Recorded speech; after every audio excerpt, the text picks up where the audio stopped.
Greetings, I'm Kabliya Thao with the University of Minnesota Alumni Association, and I have the pleasure of having education specialist Marjorie Savage and Professor Jody Dorkin here to share about parenting college students. As always, a special thank you to our members and donors. The Alumni Association is proud to offer these conversations with university faculty, staff, alumni, and students.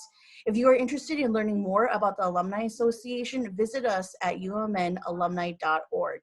And now it is my pleasure to welcome education specialist Marjorie Savage. Marjorie Savage has developed nationally acclaimed parent-family programming centered on communications and technology.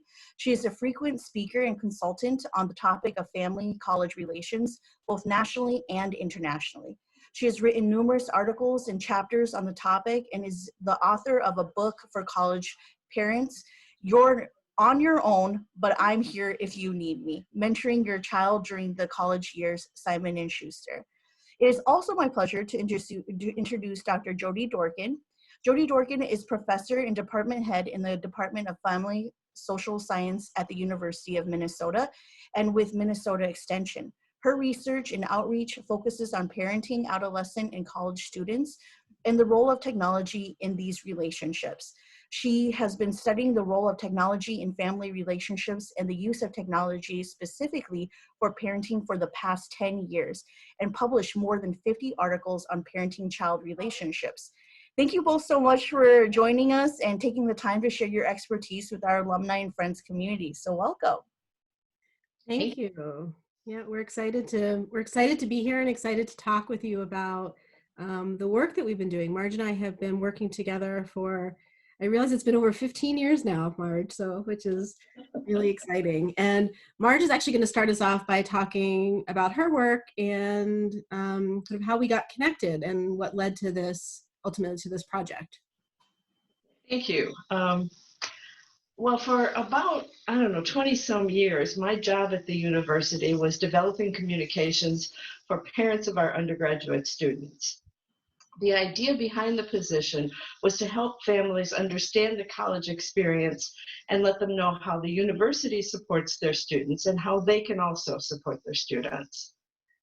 I came to realize, though, that when I was starting out with this, there just wasn't much information about the family relationship during the college years. There were plenty of ideas about parenting from a child's birth up through the high school years, but when you get to college, there just wasn't much information about what a family relationship is supposed to look like during the college years, or how do you parent at that time.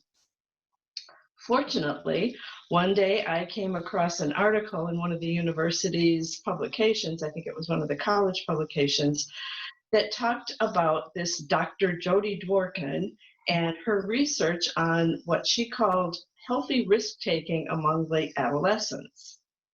Basically, what she was talking about was, why do students push their boundaries? Why do they take risks that parents would look at and say, why would you even think of doing such a thing? Why do they drink heavily? And I thought, this is the kind of information that parents really need to know about. So that made me think that I could go ahead and call Jody and ask if we could meet. And that meeting led to a collaboration that's been going on now literally 15 years. And I think it's proven helpful not only to University of Minnesota families, but also to families across the country and beyond our borders. Jody, do you want to talk a little bit about your research and what we have developed? Yeah, right, that was a long time ago. That was some of my my dissertation research, and I've been interested in how young people take risks and try new things, and how we can support parents in understanding that, and then how parents use online resources to support their adolescent and college student.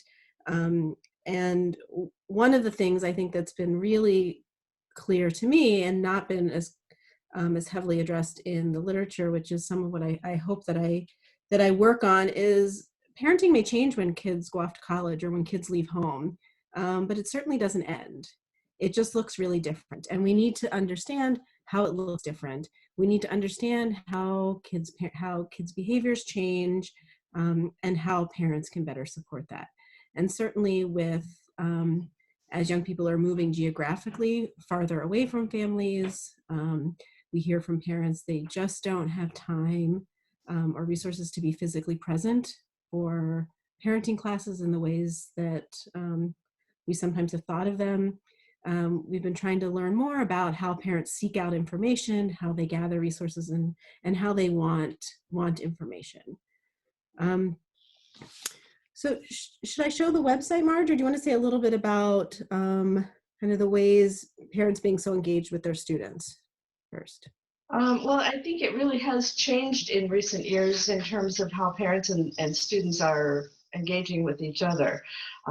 Technology has made such a difference in the way they communicate and how often they communicate. It's not just that once upon a time, and this is a long time ago, it was a phone call on Sunday night, and that was pretty much all you ever heard from your student. And now literally families are hearing from their student multiple times a day. Sometimes they send photos, they send texts, they send emails. They're asking parents for information, for help, for ideas, because I think students recognize that the college experience is now a much more expensive and much more critical stage of their life, and they want information from the people who have always been there for them, their parents. So yeah, show the website information. Yeah, I'm going to share my screen. As Marge and I have connected over the years, what's been really, I think one of the things that's been really exciting is the collaboration between, sorry, you have to see my desktop, which I know is very unattractive, has been the integration of research and her engagement work and her direct and deep relationships with parents and families and other professionals across the country who are also internationally who work with parents and families. So that's a really exciting part of our collaboration, and I think one that's unique across the country to have student affairs and departments in such close collaboration for developing research-based resources for families.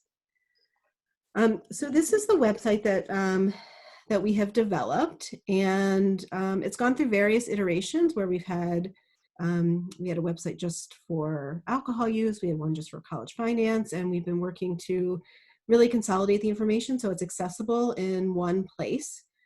Do you want to talk about the structure a little bit, Marge? And there's a lot of different sections you'll see, which I think is one of the strengths of the resource. So there's content for first generation students, commuter students, transfer students, international students, so content for their families. And so do you want to talk a little bit about why is it structured that way, and some of what we know is different for those families?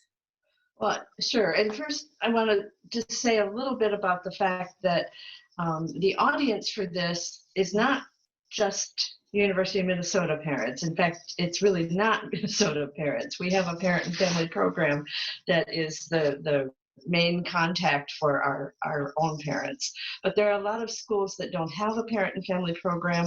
There are a lot of two-year schools that don't even think about, how do you communicate with the parents of your students. And we wanted this to be designed for families that are looking for information that they don't necessarily find on their own student's website.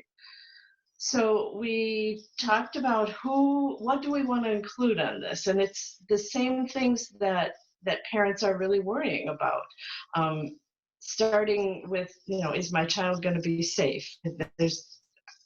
I need to know about my student moving to a campus.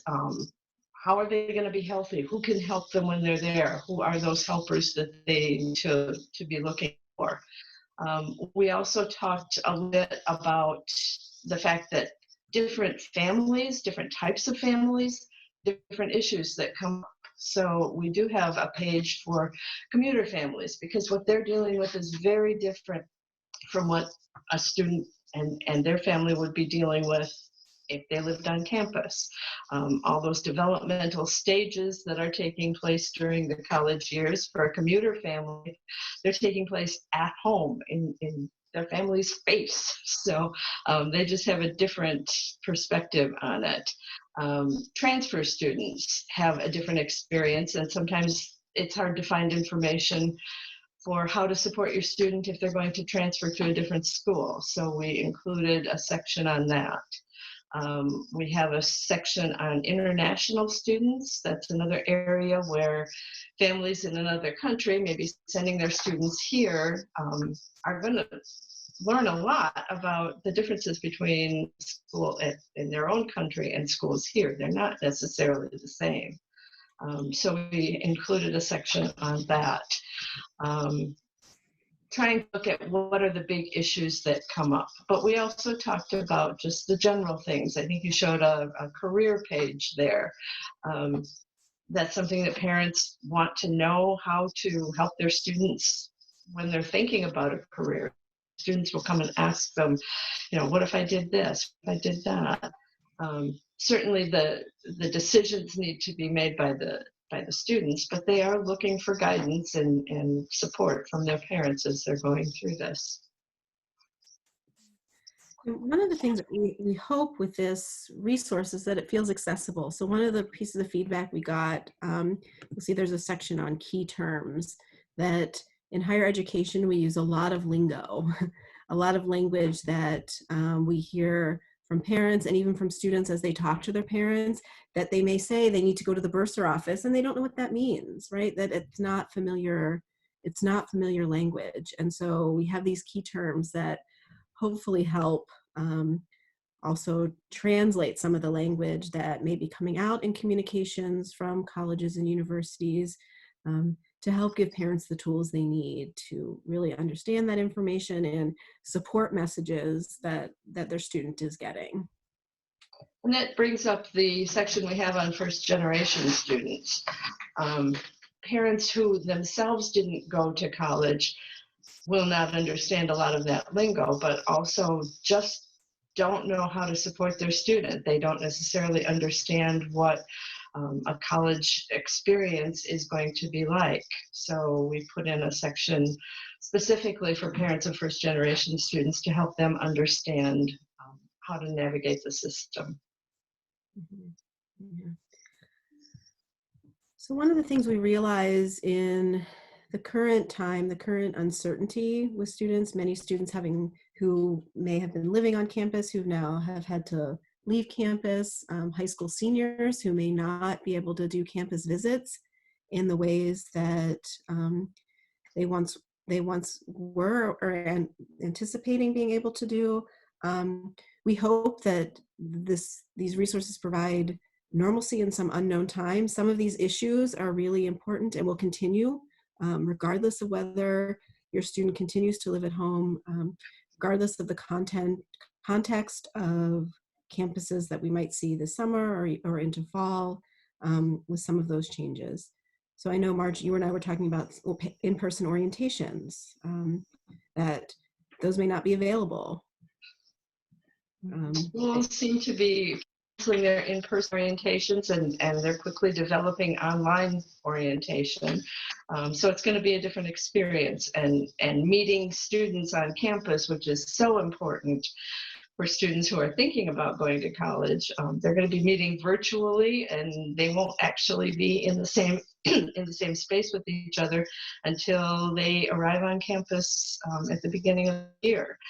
Hopefully things will be underway like they're supposed to be at that point. But even that is, in some cases, contingencies are being planned. I know it's hard for a lot of students and their families to figure this out at this point, but they need to understand that nobody knows the answer. One of the questions that often comes up about when are parents actually supposed to be involved with decision making and helping their student with directing them. And I think this COVID-19, it's a huge issue. We typically say that parents should ask themselves, if their student is asking them to get involved, or if they want to get involved, ask themselves, is this something that most students would know how to do? And if it is, then your student really ought to be figuring it out on their own. Well, right now with COVID-19, nothing seems to be what students should know how to figure out. The majority of students don't know how. Most of the administrators don't know exactly how to deal with what's going on right now. So parents have an important role in helping their student understand that, talking through some of the issues that they're trying to deal with right now, and encouraging their student to be patient. It's hard to not know, and right now nobody seems to completely know. Right, we may be seeing different types of parent involvement, and I think the areas and content raised in the website provide really important conversation starters for families, regardless of the context of college, as students are thinking about attending college or thinking about returning home for the summer, or have returned home and are continuing college from home or some other context and are thinking about plans for the coming year. There's some really important resources and links, and we realize as in-person campus visits and orientations are going away, parents and families will be looking for more online materials, and we hope this will be useful for those families.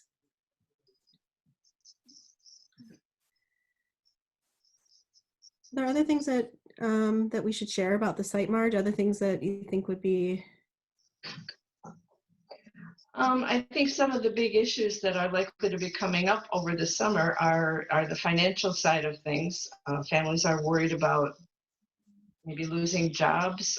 That could make a difference for students in terms of whether they will go back to college or whether they will transfer to a different school. So the finance and the transfer issues, I think, become maybe more important right now.